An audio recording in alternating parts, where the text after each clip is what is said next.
The sport of off-road racing is full of incredible stories, wild characters, legends, and even villains. We cover it all on offroadracer.com, but there's only so much we can put down in an article. Sometimes we have to dig a little deeper, and that means sitting down with some of our industry's most influential characters and hitting record. Welcome to the Off-Road Racer Podcast, a Mad Media production, made exclusively for offroadracer.com. Each month, we'll go beyond the dirt into the homes, shops, and lives of the most interesting and game-changing icons of our sport. You'll hear about their history, success, failure, and everything in between as we pull back the curtain and reveal the stories of their lives. I'm your host, Matt Martelli, and this is the Off-Road Racer Podcast.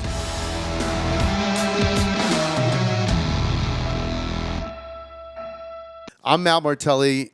This is the Off-Road Racer Podcast. I'm here with my good friend, Ryan, the Dark Horse, Piplic. What's up, Ryan? Not much. Thank you for inviting me here. This is a good opportunity. I'm glad you invited me. Of course, man. I got love for you, man. You're always one of those guys, and it's actually what I love about this sport is like there's a handful of you guys that are just amazing drivers, right? But you're not a big showman. You're not a big social media guy, no. So you maybe don't get the love that I think you deserve. Yeah, social media and I do not get along. Every time that pops up, they're like, "Hey, you need to do more of this." I'm like, "No, I'm good." Yeah, I really don't have time for it, and I really don't care. I'm sorry. I'll do the bare minimums just to get by. We just need to send you over to hang out with BJ Baldwin a little bit, and they'll like get your score up a little bit. Yeah, you know what? Funny about that is I just got involved with guns probably less than a year ago. Nice. My wife was like kind of anti-gun, so this might actually be a good fit. I now went from one gun to 15 within a year. Oh yeah, and BJ will convert you. Like I call him, because we're in California, and it was a little bit hard lately to get 9mm ammo, right? And so I call him. I said, "Hey, where do you get your ammo from?" He goes, "Oh, I got a guy."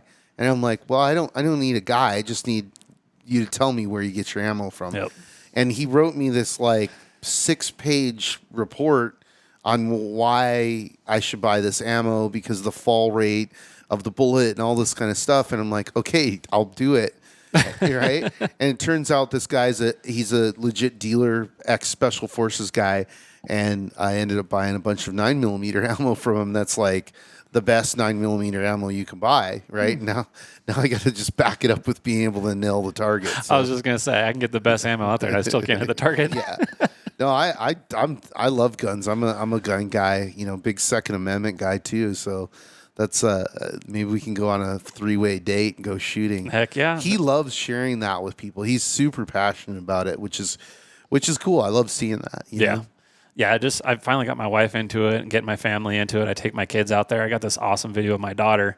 We have a little 22 bolt action for her, and she loads it, shoots it, and the target was like 20 yards out. Yeah. Ting. Yeah. Loads it. Ting. Ting. 3 times in a row. And nice. I'm like, okay. And then she rubs it into my son's face. They're like, "Hey, how do you feel about a 5-year-old just beating you on this one?"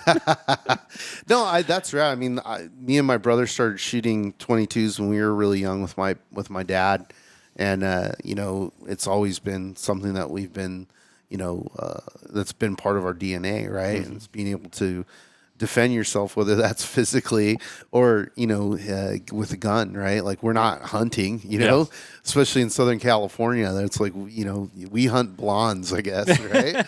So no, that's cool. But yeah, you've had a really, really good racing career. You've won a lot of big races.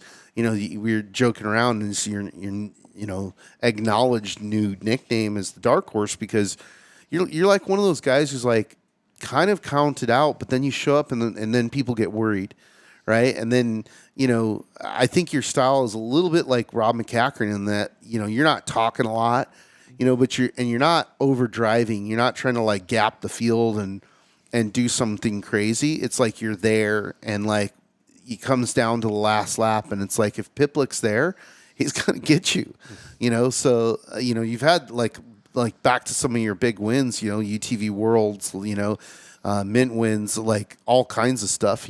For you, what was the, I guess, most recent win that you got that you were like, all right? Well, obviously the Mint 400 was an amazing win for me. That's probably on the top of the podium stack that I have of trophies, so I put it right there at the top. It was an interesting race, and it was actually kind of deflating at the same time. You know, going out there, I had the same mentality. The first lap, just go out there, run my own race. I don't care what everybody else is doing. Everybody always tries to check out on the first lap, and I'm just like, have fun, don't care. Right. And then I fall back, and that's where I kind of get back in the results, and nobody really thinks about me. I'm just like, whatever, gonna do what I do. And then second lap, I'd start picking it up a little bit. I pick it up a little bit more, and then where I'm at, I get radio calls and says, hey, you're pushing here with the next amount of time to the limit, or to the leader, Yeah. or you're leading the race. And that's what happened at the Mint. Third lap, they were like, hey, you're battling back and forth with Toronto. You're within seconds. Yeah. I'm like, okay, well, I know my lap times are getting faster and faster. My last lap is going to be the fastest. Right. I was going to push it. And unfortunately, going into, I call it trash pit. I don't even know what you guys really call it, but I caught a class 11 and he just would not get out of the way. And I'd made a air pass on my part. I hit a boulder just in his dust and it destroyed my power steering. Oh. So I went the last 70 miles, I think, from there with zero power steering. Right. And we were leading by 30 seconds on time. And then we lost, I think, by 3 minutes. Yeah. And Heartbreaker.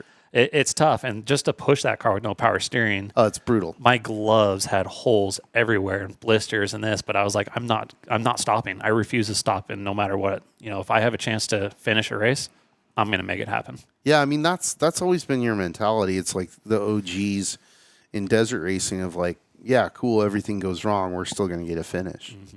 Yeah, no, that's really cool. Yeah, because we were just at the Legacy race a couple of weeks ago at that Caliente race, and we started in the back of the pack because we skipped out on one of the races, so we didn't have a good starting spot. And coming through the field, we got to the overall time, and I just started going to cruise mode. And all of a sudden, I got a rock and went through my wheel and put a hole. I was like, oh, crap. But we were in a section. I had to drive a mile because there was a vertical cliff on one side. Yeah. And then another one on the other side. I had to drive a mile on just a rim to get off the course, so I wasn't going to block the course. Right. In theory, I should have just blocked the course and changed the tire. I could have done it in 2 minutes, but I'm not that racer. I just got to get off the course and give a fair chance to everybody else. And then it broke my wheel studs. Ugh. So that was deflating, and it broke my caliper. So I'm like, how am I going to fix this? I ended up taking one stud out of each of my wheels just to put my tire back on, and then we drove 18 miles to the pit, got the car together, and went and finished the race. Yeah, I mean that's what you do, right? Yep. Like, you know, talk about the roller coaster of racing. I mean, because you've had, like I said, some big wins and then some, you know, getting kicked in the teeth. Yeah, it's racing. You know, inevitably that's racing in itself. You're never going to be consistently, I'm going to win this race. I'm going to win. I'm going to win and win. You're going to have trials and tribulations of, okay, I'm going to have this race. This race is going to be mine. Oh, nope, it's not. And then, oh, shoot, this race came out of nowhere and I got to win. But the start of my career, we built a car that wasn't my driving style. We built a 4-seater. I tried to make it work. We raced it 3 years and I just was not happy. Went to a 2-seater and that was the light switch on my career. Yeah. Once I went back to the short course mentality feel and I actually pushed the car and I could throw it around and manipulate it, that's when my wins really started coming. Well, because even before UTVs, you came from quads, right? Yep.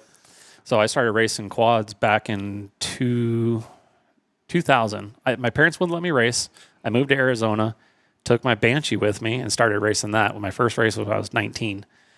Turned pro in 2004, raced that up until 2011. I got burned out, and then I bought a Razor 900, and first year I won the championship at Works. Nice. And that was with, I guess we can call it the OGs of racing. We had myself, RJ, Bo, a couple other names were out there, but you know seems like a lifetime ago. Yeah, I mean, but you know, you guys were pioneering it. You know, it was before the Razor, you know, and it was, you know, it wasn't like it is now where, you know, you could just call up Lone Star and be like, build me a championship winning race car. Yeah, it was a bone stock car off the showroom floor.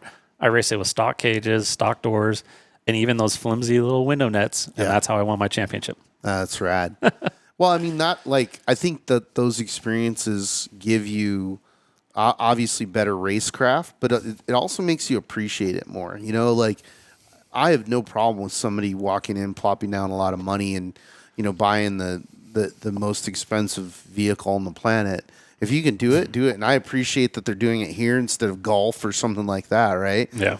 But I think like when you have to earn it and spend your own money and when you get that victory, it feels a lot better. Absolutely. It's one of those things where everybody sees my car and they're like, it's so plain, but it's so simple at the same time. I've never gone out and gone flashy, and there's nothing wrong with going flashy. You look at RJ's car, Bo's cars back in those days, they were full Holtz cars. Everything was done. It looked really good. Here I am with a stock car, and I'm just like, it works. Why change it? Yeah.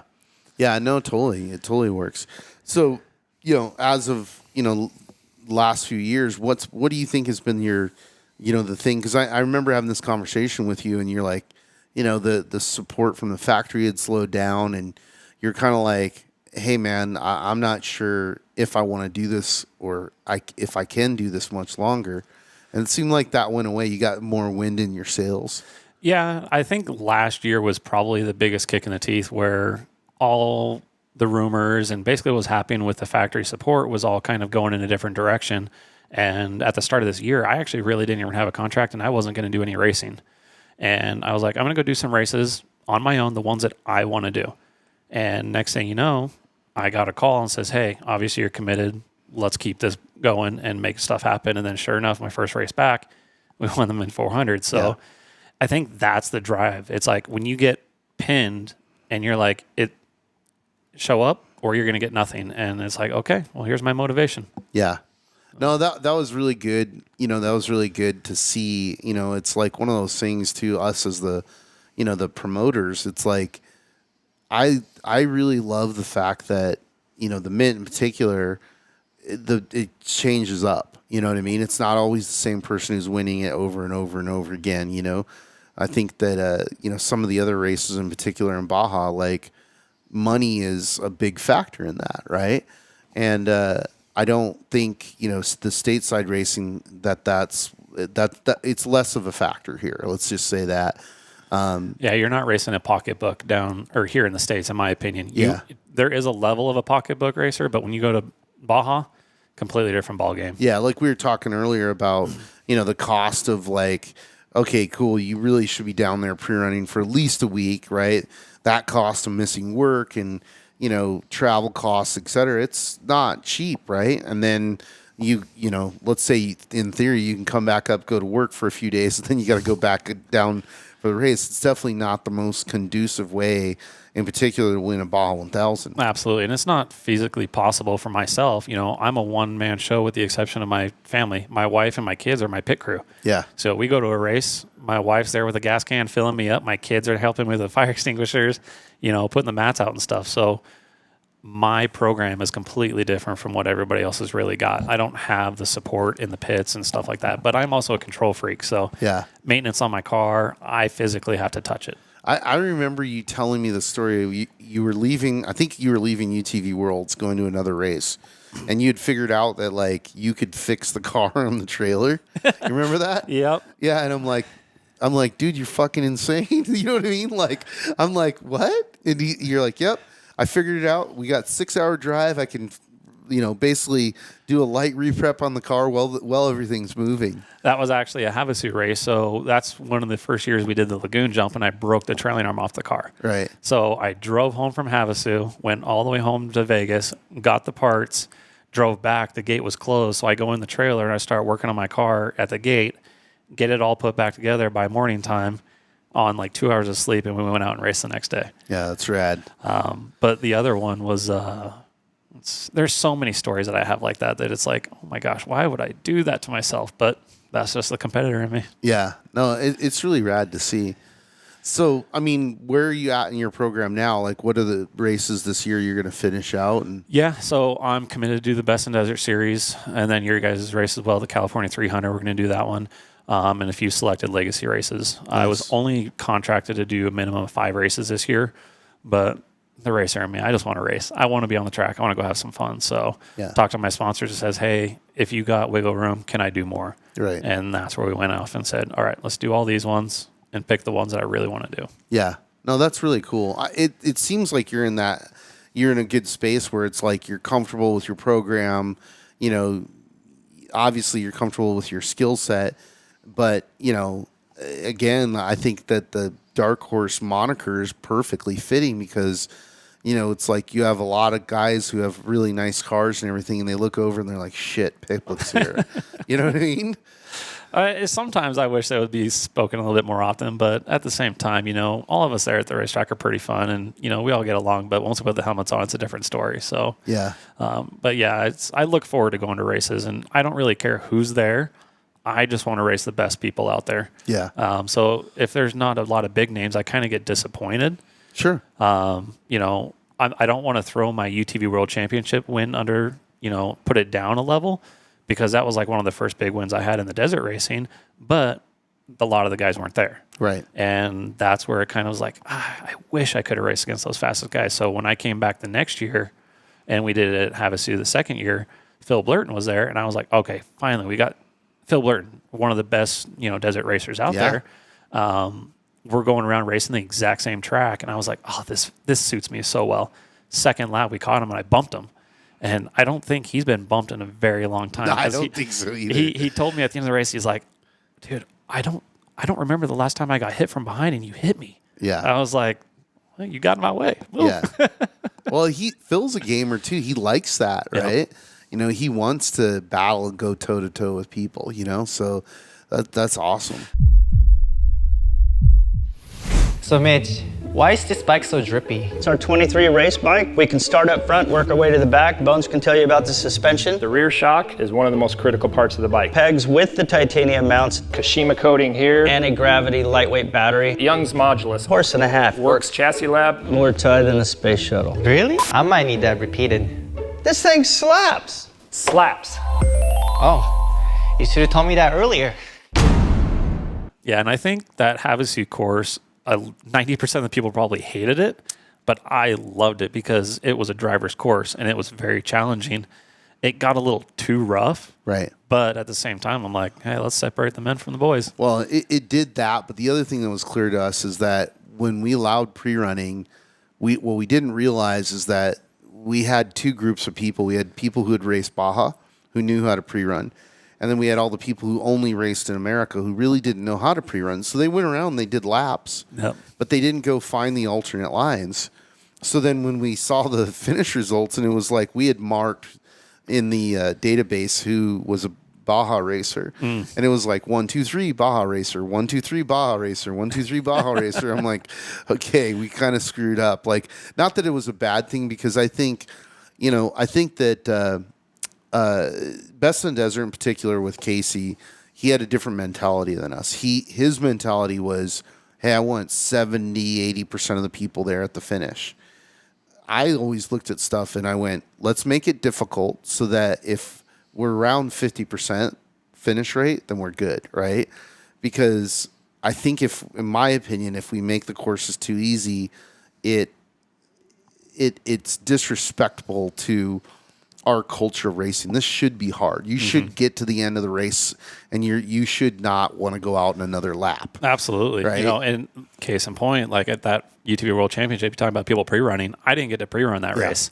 It was a last minute decision to even actually do that race. And I showed up the day before, came in, did qualifying.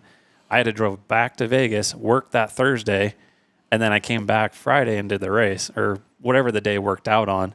And then I raced and obviously won. So no pre-running, never even saw the course. The most I saw was a parade lap, or the qualifying lap, which didn't really do much. No, but to your point though, is like that course in particular, like I liked it, because I like to be busy. I don't like to be, in the car, falling asleep, long, pavement or long, straights, for 20, 30 minutes. Like, that's boring to me. You know, I want those little pieces like, okay, let's stretch our legs. All right, now we're back to the technical stuff. Well, I actually like it a lot too, because when the race is done, I've gotten a little fatter. So when I'm done with these races, I lose 15 pounds of sweat. Exactly. So I feel really good. No, exactly. And I think too, a lot of the guys who came from quads, like the racing was more physical, right?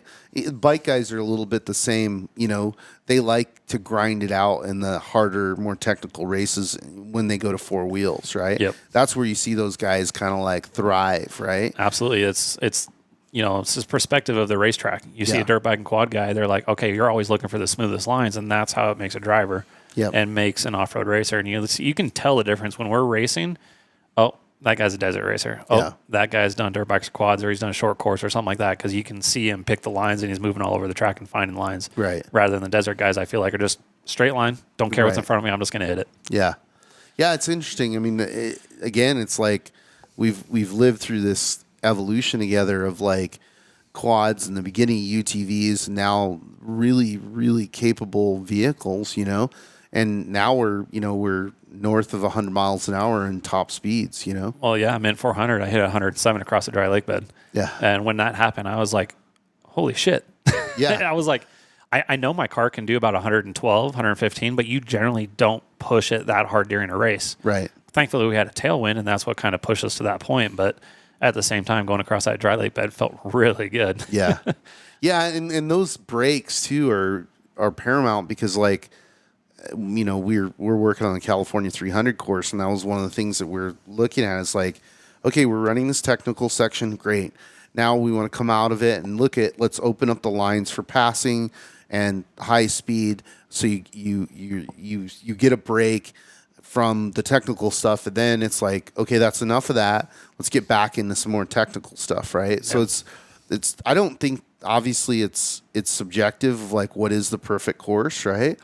But that's what we try and do is take that into consideration. Last year at the California 300, we had a lot of the truck guys in particular were whining and oh yeah, I remember which parts they were whining about, because I was like, that was actually the first race I ever pre-ran. Right. I brought my spare car down. I was like, you know what? I got time. I'm going to pre-run this course. So I went out and I'm like, how the hell are these trucks going to do this part? Yeah. I'm like, I don't understand. They're going to be getting their freaking plates out so they can get traction and get up this hill. Yeah. And sure enough, I saw a couple of trucks off the cliff, but at the same time, I'm like, okay, well, Yeah. that was fun. Yeah, but again, we had to do that the first year to keep that course tight, to really just show the BLM like, hey, we know what we're doing, and we're going to run a safe event, et cetera. And they're totally cool with us, and they're like, yeah, you guys knocked it out of the park, And now this year we can expand to the bigger what was the Fireworks 250 course, so we have a lot more room to work with. But still the technical stuff, and again, like when I looked at it, I'm like, okay, yeah, this is going to suck. And this part's going to suck if you're in a truck. But like, I said to a couple of truck guys, I'm like, is there something out there that's gnarlier than Simpsons? Is there something out there that's gnarlier than the Summit? And they're like, no. And I'm like, well, what's the problem, right? And they're like, well, these trucks don't like going up hills that are short and you can't see. And I'm like, I understand all that stuff, but we're trying to challenge you, We're trying to give you something that you get to that finish line and you're like, man, that was awesome. I'm smoked. I feel like I accomplished something. That finisher medal then means something, right? Because everybody can go fast in a straight line and go across the desert. You throw something out there and you're like, okay, I forgot all about that race because it was so boring. You come back to that, because I specifically remember a certain section, and it's probably not the technical section, but we're hitting the ridge line coming back to the alternate pit. Yes. And then it comes in and it fingers out. Yeah. And that for me was like the favorite section, because you're flowing back and forth on that ridge line, and then it drops down and fingers out. I've made so many passes on that long straightaway coming to that alternate pit. Yeah. And unfortunately, one of your good friends pushed me off to the side and made me get a flat tire. But, it is what it is. Yeah. Yeah. No, that's the thing is like, the beauty of Barstow is like we have lots of multiple line sections, right? Which allows people to race, right? And one thing, about the Mint course that I've never liked is that we're pretty restricted in, our width, right? And so there's places to pass, but you really have to set it up, right? Yep. You're going to follow a guy and you're going to have to wait and get to a point and then pass him, and you might be behind him for 15 minutes, Yep. Class 11. Yeah, or a class 11. Yeah, those damn class 11s. Well, what's funny about it, too, is that, class 11's a no-touch class, and there was two guys in class 11 that I had to have a talk with afterwards, and I'm like, here's the deal.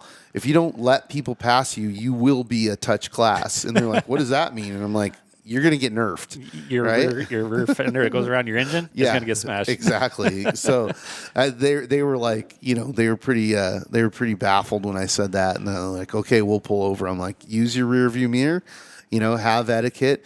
If you get caught, let them by. And it's funny you say that because the military class is the exact same way. Those guys Yeah. come out and you hit those cars. You ain't going to move those things. you're They don't not even know that you're going to hit them because No, they you're don't not. move. You're not and, moving those cars. And they're out there racing their buddies, and they're like, I got to catch him. I'm like, dude, I'm lapping you. Can you please just get the hell out of my way because I'm going to destroy my car because you're going to destroy mine if I touch you. One of the UTV racers afterwards came, was pretty heated because she couldn't get by one of those cars, right? And although she wasn't in contention for, top 5 or whatever, it's her race, right? She wants to finish as best as she can. And here we've got, a military vehicle plugging up the course, right? Oh, yeah. And she goes, "Yeah, where are those guys? I'm gonna give them a piece of my mind." And Those guys. and I'm like, "Well, that's special forces guys, so I'd like take it easy because they're not here racing. They're actually testing equipment. So I'll talk to them about rear view mirrors and make sure they move out of your way. But I suggest you don't go over and yell at them, But it was pretty funny. But yeah, we were talking about that earlier about how we're starting to separate those slower classes so that you guys can be out there racing against UTVs at speed and not have to deal with the slower traffic. Yeah, that's going to be a great event when you guys switch that around because there is so many UTVs on the course in itself that it's insane. Like you said, we start the race, and by the time we come around on our first lap, you're still sending people off the line. Yeah. And that gets really chaotic when it comes into lap 2, and we're catching people doing 100 miles an hour and they're doing 25. Yeah, and that's their top speed. Pretty much, unless they're on the dry lake bed with a tailwind, they're going to get 35 out of it, right? Well, the other thing too that is exciting to talk about with you, and I want to hear your opinions. So we have Parker, right? So Parker coming up in January, and you guys are going to have 400 miles and your own race. So Parker is the top of my list. So I was really disappointed this year when it really didn't happen. Everybody was. And last year, I think, was the first year that we actually did the full 425-mile course, or the 425 course is what you want to call it. Yeah. I'm not a big fan of doing that because that section is just long straightaways. It's not really fun, but I've never seen it, so it was actually fun to try it. Yeah. And now that I have a Pro R that I could leave Wood and do 115 sometimes, I'd be like, now I want to go back to that course and do it. Yeah, now you can boogie over all that stuff. Yes. It's fun. Like, I like Parker. It's a fast course. It's a lot of sandy washes. There's some pretty gnarly rocky sections that you have to like. Very technical where it'll catch your tires every single lap. You got to pick your way through. But more than anything, it was a funny thing because, it got handed to us. We weren't after it, but I'm really glad we got a hold of it because the legacy of that race, I think, is really important to our culture. Mm-hmm. I remember going to that race as a kid when it was still on the California side and the Arizona side, and it was massive. I mean, there was easily 100,000 people there spectating, and you had Thunder Alley where it was a long straightaway and lined up with people on both sides, and everybody would premiere their vehicle there. Like that was the first race of the year, right? Yep. So I'm excited to get back to that, but I'm also excited, to be giving the UTVs the full 400 miles and giving them, their own race because the competition's going to be bonkers. Oh right? yeah, absolutely. And like you said, with the Pro Rs, like it's a new platform. We've now just started to see where that vehicle can shine, and there's still, I think a little bit of teething in that platform to get figured out before it's totally bulletproof. But man, they're fun cars. Absolutely. They pretty much went all out on this car, and it is an amazing car. So I like to consider the Pro R the ultimate desert car, going straight across the dry lake bed, or pick what's the long straightaway where it splits right there where you guys on the mid 400 course. Oh, the thumpers. Yeah. I've never gone through that section as fast as I have in my life. Yeah. I was hitting that 85 miles an hour in my UTV. Yeah. And then after the proving grounds where you have that other spectator section, Yeah. I hit 90 to 95 on those ones as well. Yeah. And normally on like my Pro XP, we were hitting 60. Yeah. And I felt like I was going to die. Yeah. Yeah. And this Pro R is such a good platform that it's like, And holy shit. are you running 35s on it? What size? I'm actually bouncing back and forth between 32s and 33s. Okay. In 400 was the first year I ran 33s, and it made a pretty big difference. So Yeah, it's interesting because, I've seen some guys run 35s and in on their vehicles, and they look big. You know, it looks like it's going to. You know, I'm not a scientist or an engineer, but I'm like, I think that's going to start breaking stuff with all the unsprung weight. Exactly. I'm not a person that wants to go out there and stretch the limits. I'm a firm believer if this car was designed to use this, so I stick with that. Sure. Case in point, my Pro XP. Everybody's like, why are you running 30-inch tires? I'm like, that's what this car is designed for. Right. My belts survive. Yeah. I can last an entire race without ever having to blow a belt, and it just works. The ride gets a little bit rough because the tires are smaller, but guess what? I'm not stopping for 2 or 3 minutes to change a belt. Yeah.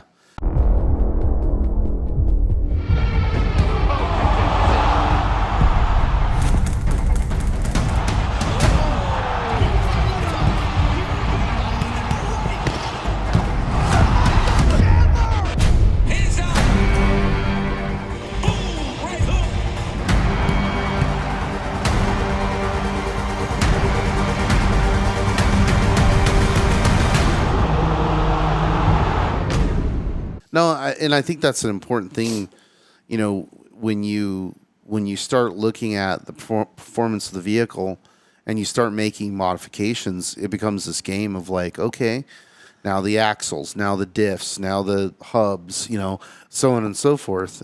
You know, we've been doing a lot of interviews and discussion about the Truggy because we're working on a project for the Herps about the history of that vehicle, and it created an arms race, which really changed not just Class 1, but also trophy truck, right? Mm-hmm. Because Mike Smith was so ahead because of his work in other forms of racing and just the way he thought, right? Like, instead of just being like, well, this is what works in off-road, he would go to other forms of racing and look at stuff and go like, hey, let's try that. Let's bring this bigger engine in. That's what they're using in NASCAR, you know? And we could put more horsepower down, right?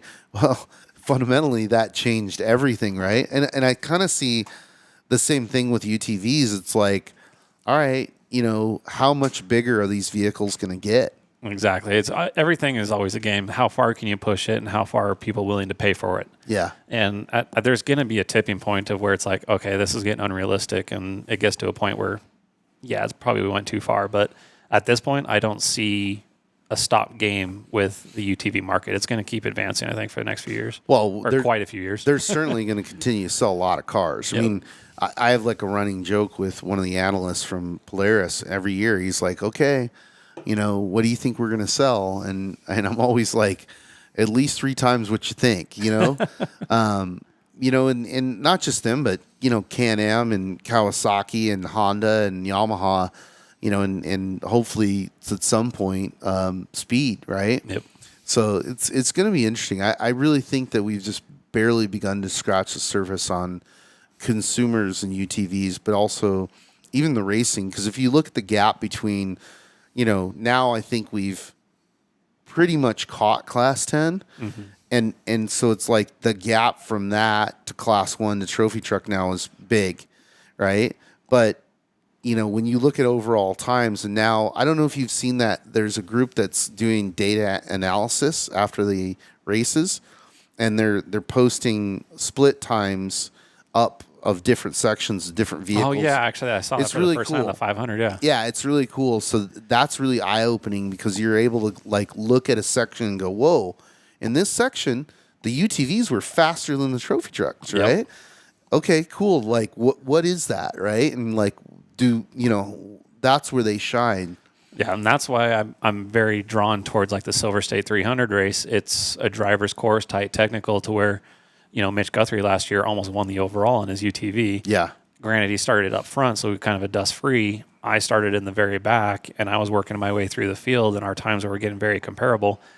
Obviously, you break, and you're like, well, I was winning until. Right. But it's at the same time, the level that the UTVs are pushing, it's where do you stop? But I'm just happy to be a part of the program and just help elevate this game to the next level.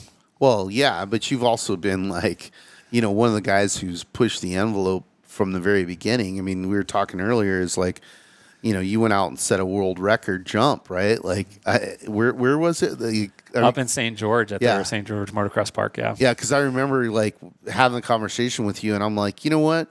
Like, let's go do this, right? Because what I hate is I hate when people do something remarkable and it's not documented, so therefore they kind of don't get credit for it, right? Yep.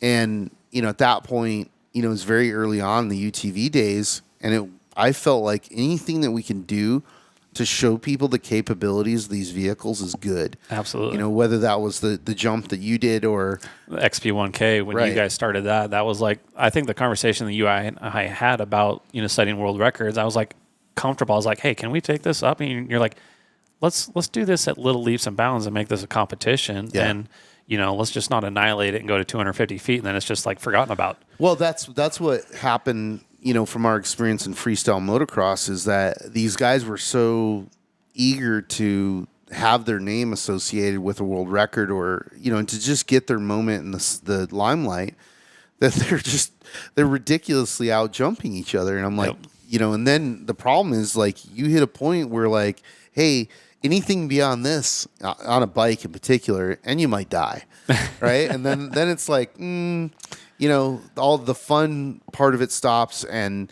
you're not really proving anything anymore about the vehicle capability.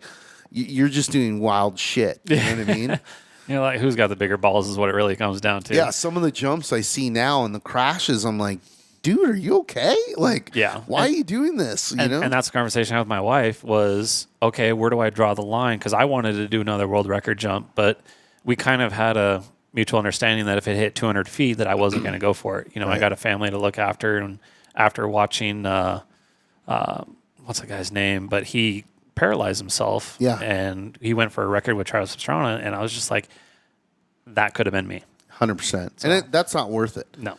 Like, I grew up on Evil Knievel, and, those stunts, is probably really what led to freestyle motocross, and, a lot of the things that we did with Gymkhana and, an XP1K. But, like, we were very meticulous about the safety of it, We were very calculated about, the vehicles, the landings, all that kind of stuff. We were trying to build stuff that was so safe that it was still spectacular. Mm-hmm. But, we were being smart about it. We were doing jumps, and, and then we would cut a gap. That's my world record jump was the exact same way. Yeah. We set up a face where I felt comfortable. I was like, okay, we can amp this up just a little bit more. This is going to be a perfect angle for me to go, 150 feet. And then once we did a practice run of like 10, 15 times, we're like, okay, now you can take out a 100-foot gap, because I feel comfortable doing 130 every single time, like clockwork. And that's pretty much how we came up with that. We were like, all right. And then we put all the motorcycle tricks and everything inside, and I pretty much jumped over. Yeah. No, it was badass. I mean, definitely some big cojones to do it at that time, because nobody had done it, right? Mm-hmm. And also that setup. Like, I remember I'm like, you don't have much running. You had to come in from outside, make a turn, and then hit the jump. And the worst part was it was an uphill climb too. Yeah. So to hit the minimum 75 miles an hour that I needed, it was a struggle just to get to it. So we ended up actually having to open a fence and open a gate so I can get about another 100-yard run just to get that uphill speed. Yeah. No, that was badass. But the thing too, though, is like, that's not sustainable like racing is, right? Mm-hmm. And so I think that was the thing of like, all right, cool. That was cool. I did it. I can always attach the Guinness World Record to my name. Exactly. So it's there. It's never going to go away. And I'm perfectly content with somebody else owning it. 100%. Especially with, with what they're doing now. I'm like, okay, we got it. Yeah, Godfrey went on 255 feet, I think. And I'm just like, yeah, I remember seeing dirt bikes doing that like 15, 20 years ago, and that was insane. And you just did it in a side-by-side. Props to you. You got it. Yeah, I don't know, man. Like, we've done some big car jumps. I mean, there's so many that we were involved in, and and we all, like I said, like the one I was not involved in that I was bummed because he ended up getting hurt was Bryce Menzies when he did his jump. That's right. And I remember talking to Steve Menzies afterwards. I'm like, you should have called me. Like I would have just basically been safety guy, but they were in the hands of Red Bull, and they had some competent people there. But I think there were just a few things that were missed about understanding the dynamics of what that vehicle was going to do when it hit the ramp. Mm-hmm. And I think it's rad. But now, like, you hit a point where you're like, okay, like, going much further, is really going to be life or death. And I I don't think it's proving anything. Exactly. You know? Like I said, I feel like I proved myself. I don't need to go for Yeah. it, and I'm happy where I'm at right now. Yeah, And 100%. now I look at my kids and I'm like, make smart choices because your kids are going to see what I do, and I'm like, I don't want them to do the same thing. Well, that and like having broken backs isn't that cool. No, You know, no. I've got lots of friends with broken backs, and now they're my age, and it's really a problem. You know what I I've mean? broken my ankles 4 times. Every morning I get up to go to work, I'm like tiptoeing. I'm like, oh God, this hurts so bad. Yeah, yeah, no, it's crazy. Racing against your dad is something that 90% of the racers in the world will never get. I've accomplished everything I wanted to do, and now he's just like taking the reins. I want to be remembered for being a huge part of short course, not just racing, keeping it alive, helping it grow. If it comes down to the last weekend and I'm in it, the boys better watch out. So, you know, out of, you know, your career, what's been your favorite race? I would go with probably the YouTube World Championships at Havasu. Tight, really? tight, technical, rough. It was a driver's course. It's not the most favorite one. I actually don't like it, but I love it at the same time. Right. So it's kind of a love-hate relationship with there. As far as something I look forward to every year is Silver State 300. Yeah. Really love that course as well. Rally roads. Rally roads gets a little bit tight technical, and you know, you just have fun. Yeah, but it's also, that course is also high speed. So it's like, it's not like, you know, so technical that your speeds are down, you know, but you can really slide, especially UTV, you know, that course would be fun in a Pro 4. You know what I mean? Absolutely. Like, you could make it work, and it's not rough. It's not going to beat you up. But the Legacy one we did actually was a lot more rough than the typical Silver State 300. We used a lot of new course that I have never seen. Right. And we had a lot of fun. So Nice. It was enjoyable. yeah, there's so much rad terrain, you know, in Nevada. And like years ago, I remember going up and scouting a bunch of stuff in northern Nevada. And, you know, I was initially like really excited about it. And then I'm like looking at how far away it is. And I'm like, yeah, the few of the hardcore racers are going to race this, but we're not going to have any spectators. We're not going to have any coverage of it. You know, it's going to be tough, but beautiful, beautiful area of the country. You know, Absolutely. Yeah, some of the other courses are fun too, but like I'm not going to throw Laughlin like a bad seed, but Laughlin is just a high-speed short course race. Everybody can go fast, and I remember one year we did a night race and we went reverse, and the course got super gnarly rough. And that's when I was like, okay, this is what I want. This is what I want at Laughlin every single time. Right. So the gnarlier, the rougher, the more technical, that's what I want. It levels the playing field. Yeah. No, I don't like Laughlin for lots of reasons. Like, one is because, you know, I raced it back in the day when it was the bigger loop. So it's just gotten smaller and smaller and smaller. And now it's this tiny loop. 18-mile loop that just gets beat to shit. Yeah, that comes apart, right? Really easily. And it used to be, when Score was running it, like spectator friendly. You could, you know, put everybody up on the hill. You know, and then I think it was State Parks. I'm not sure if it was BLM or State Parks closed that hill because there was some, you know, Probably wildflower or something. something. I think it was a mouse or something up there, and I'm like, "Are you? Come on, are you kidding me?" So then that really good spectating went away, and it just, you know, it felt like to me of like, you know, it's like when your parents punish you and they're taking stuff away, and at some point you're like, why are we doing this? You know what I mean? Yep. And it's like, you know, and then it was from a promoter side, it was a fairly expensive race to put on. And I remember my brother, you know, whenever him or Killian are trying to get me to change my thought process on something, they always bring me this data. And it's really funny because, like, Josh, you know, has this spreadsheet and he goes, well, hey, I want you to look at this. And I'm like, okay, I already know. I know where this is going. I know it's coming, right? And he's like, well, I added everything up here. And the cost per mile at Laughlin is the most expensive race we put on because it's only this many miles. And here's what the cost is. And I'm like, okay, you're right?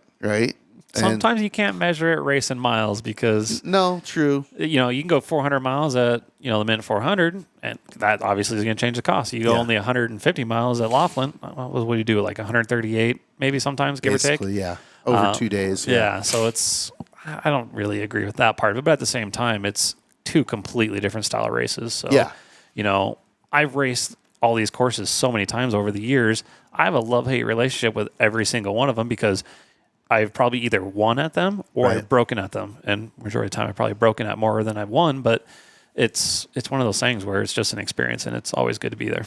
Yeah, no, I agree. I mean, I just like for me, when I look at our style of racing, we need big loops. Yeah. You know? We need room to pass. We need room to settle in. We need, room and then terrain changes.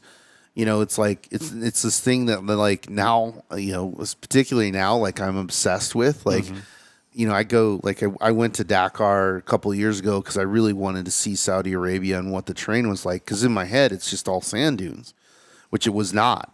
And the side of the peninsula would be the east side of the peninsula towards the Red Sea. Like the terrain on that side of the peninsula was amazing. It was like Matomi Wash, but 10 times as big, right? You were in there and you're like, okay, you're waiting for dinosaurs to come running down, right? So there was some amazing terrain over there, and then obviously there's a lot of dunes in the different parts, but I looked at that, I'm like, this is badass, right? How can we put a race on over here? Well, yeah. You got to get some oil money to make that one happen. Yeah, I don't think I'm going to get many Americans to travel over there. It is what it is, right? We've, truthfully, we've got a lot of land in America that we haven't even touched, and so that's our mission, is to go see what else we can open up and race, Yeah. Well, you guys are the kings of bringing back the ultimate races. So you brought back the Mint 400. Yeah. You brought in the California 300.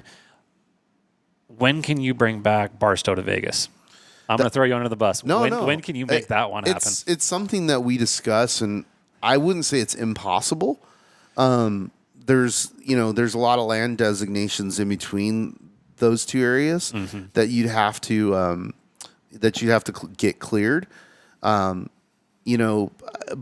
I really think that anything is possible. I actually ridden a motorcycle in that area and a UTV and trucks and stuff, and there's some badass stuff. Yep. There's stuff in there. I'm like, man, this is only 20 miles off the freeway, and it is epic. And that's been one of my bucket list races of like, hey, in my career, could we get Barstow to Vegas back in and get it into the limelight and say, yes, here it is. Because I think that would ultimately draw a huge crowd if we can make that race happen. Yeah, I mean, look, I agree. I think there's a lot of stuff like that, like we've been having conversations with different ranch owners in Texas, and I'm going out there to look at some more stuff, and a couple of them have told me that, we could do a 1,000-mile race and they wouldn't even know that we were here, at their ranch. It's so big. So there's stuff there. There's more stuff in Arizona that we want to race that we're working on. New Mexico's got a lot of really good terrain, so there's, and that's just those states. I mean, you start going up north a little bit into Oregon, and there's actually some badass high desert stuff up there, Washington as well. So I don't, what I've learned is that, when we got into this, everybody had indoctrinated us into the same thinking of like, oh, they're going to close the deserts. They're going to close the deserts. And what we found out was like, that's not true. Yeah. Yes, you're going to have to do your due diligence, and you're going to have to run a tight ship, and you're going to have to follow through. You're going to have to run a business, right? But in general, what we've found is that, particularly the BLM, they've been great to us. Do they give me everything I want? No. Because I'm going to ask for crazy shit. You know what I mean? Like, ask for the moon and settle in the middle. Well, and it's like, I'm like, just like you talking about, Barstow to Vegas. I'm like, well, why aren't we doing LA to Barstow? Right? Like, how do we get that done? Because I've been on this mountain range and there's fire roads the whole way. And, like, that's no different than what we're doing in Baja, and we would repair those roads. They'd be left in better condition than when we started. So, I don't really look at things anymore in terms of like, hey, that's impossible. I look at it as like, we have limited time, limited budget. Let's explore as many options as we can and not box ourselves in, right? And, I mean, dude, you look at what Dakar has pulled off over the years. It's like after they had to leave Africa, they went to South America and put on some badass races. Yep. Now they left South America and went to Saudi Arabia. And I'll be honest, like I was pretty skeptical, but after I saw the train there, it's badass. It's definitely, the racer in me. I look at that and I'm like, hey, I want to do that race, right? In that country, on that peninsula. And I think there's a lot of places like that. Right before the pandemic, we were in, Inner Mongolia, and they have a massive, amazing train. It makes they called the baby dunes, and it made Glamis look like this little tiny sand bowl, right? and they're like, well, these aren't even our big dunes. Like we weren't even in the Gobi Desert. We were in a sub desert, right? And so I think there's a lot of potential to go racing in other countries, in our own country, and open up more stuff, and that's what we thrive on because it's fun for me. New experiences, doing something new, bringing something new to the table would be the ultimate goal. Like you said, doing a race at Glamis or something like that, or finding a sand dunes, that would be something cool. Red Bull's doing their sand scramble there, which is super cool. And how do we get a race that pretty much could go all the way around the perimeter of the dunes and make that a race? That would be something epic. That's make something new. I guess we don't have to change or find something what somebody's already done. Create something new. Start a new tradition. Yeah, I mean that's our honestly like our mindset is we're like not satisfied with like, oh, we'll just keep doing this stuff, right? It's like, no, let's go look at how do we expand. Like, if I had unlimited budget and all the resources that I need, I'd definitely be moving faster. But I could tell you that like we've got a lot of stuff in the works. It's gonna be fun. Like there's gonna be well, I hope I don't retire when the good stuff comes out. No, dude, it's all good. We're just gonna show up, inject you with stem cells, and be like, "Come on, Ryan, Let's go. One more. Yeah. Just load it on the trailer, prep it on the way to the race, and you got one more in you." So won't be the first time. Won't be the last. Yeah, exactly. No, it's funny because like. I just was down with my friend BC, and then Ryan Todoro and Wes Miller and racing a trophy truck, right? And it was Wes's first time racing, being a co-driver in a trophy truck with BC, a driver who's the first time, right? And they did great. They finished. They had a couple little issues, but they got in late. They got the full experience, like. And it was funny because, like, I don't know what time I went to bed, but I went to bed a pretty normal time, I think 10 or 11. And they got in at like 3 and they're calling me like, hey, we're in. We finished. And like, I think I woke up 2 hours later, my normal 5 o'clock in the morning time. And then I was texting them, let's go party. Right. So, it's cool. It's cool to see that evolution of all the different UTV guys, still going out, still racing and moving through the classes, moving up. So yeah, it's exciting, and I'm just blessed to be still doing it. 2011 and now, that's 12 years of racing in a series or in an industry that you generally don't make it more than a year or two. Yeah. So to have this level of support for 12 years strong is pretty impressive, I think. Well, I mean, I think you deserve it, and I think. I'm glad to have been friends with you and a part of this whole thing. And I think you have another, I'd say at least another decade left in you, right? I promise you I won't be doing this in a decade. Maybe my kids, they've been hounding me to race Razor 200s. There you go. We bought them dirt bikes. They have the KTM 50s and the e-bikes, and we've been taking them to races every once in a while. And they're getting into it, and I have a feeling I might have just started something I probably shouldn't have. No, I love seeing that, man. It's so cool, like, to see the generational sharing of the passion for off-road racing. Because, yeah, there's a lot of other sports and a lot of things you can do with your family, but, like, I think this is really special, because you're at the track with your family, and like you were saying, it's like, I always come over to your pit to say hi to your wife and see your kids and everything. And I think that's really cool when you look at the world today and you see how much of a struggle it is for families to stay together and raise their kids in the environment of the world right now. I think that off-road racing is a bubble that makes your family stronger. Absolutely. I think I'm just blessed with my family actually wanting to go and do it with me after all these years. My kids, I think, are getting a little burned out seeing me race because they hound me all the time. Like, when can we go to our next race? When can we do the next race? And my kids now have a small little track in our backyard. It's by no means big. We live on just under 3/4 of an acre, and there's not enough room. But the kids are like, every day, I want to ride the dirt bike. I want to ride the dirt bike. I'm like, well, I don't want a broken window, and I don't want freaking rock shot in my pool. Right. So, it's a little hit and miss. I'm like, okay, not today, guys. Yeah. But that's really cool, man. Yeah, it's fun. Well, rad. Well, thank you for coming, and I appreciate the time, brother. Oh, thank you for having me. It was awesome. All right.